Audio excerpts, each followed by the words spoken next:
The town of Ravenhill was the kind of place people passed through without stopping.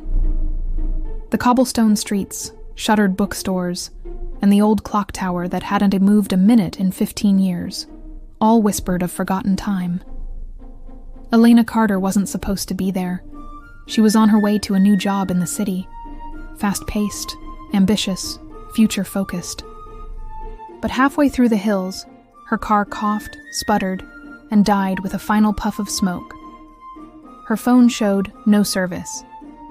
The rain began to fall lightly. Thin, cold drops scattered across her windshield. In the distance, through a hazy windshield, she saw the silhouette of the Ravenhill clock tower, stuck forever at 6:14. Frustrated and with no better option, she grabbed her coat and headed toward the town square, hoping to find help, or at least shelter from the weather. The square was dimly lit, the lanterns flickering softly in the mist. Shops were closed, chairs stacked, life seemingly paused. Then she heard it, a piano. Soft, haunting notes floated through the air like whispers. Elena followed the sound, guided by emotion more than logic. She found herself in front of a small, aging cafe nestled under the base of the clock tower. A flickering sign read, "The 6th Hour Cafe." Inside, the world was different. Warm light, old books, coffee steam rising in the air. At the piano sat a man, Leo. Mid-30s, messy brown curls, shirt slightly untucked, fingers moving effortlessly over the keys. He looked up when he heard the bell above the door. "You look like you need a story," he said with a soft smile. "And you look like you have a few," she replied. They talked. For hours. About how he stayed in Ravenhill even after everyone left. About her running from a life she wasn't sure she wanted. He played songs without names. Melodies filled with things words couldn't hold.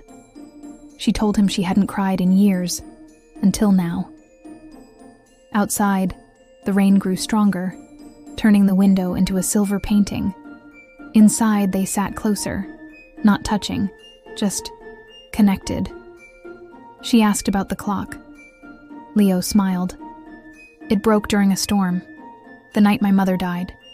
People say it stopped on purpose, to mark time for those who need to remember." At midnight, her phone buzzed. Signal back, the mechanic replying. "I'll be there at 7. She stood to leave. Leo walked her to the door, a to-go cup in her hand.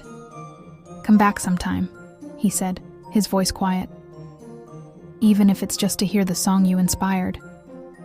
Elena looked up at the clock tower, still frozen at 6:14, and she smiled. 2 weeks later. The cafe's windows were still foggy. The clock still hadn't moved.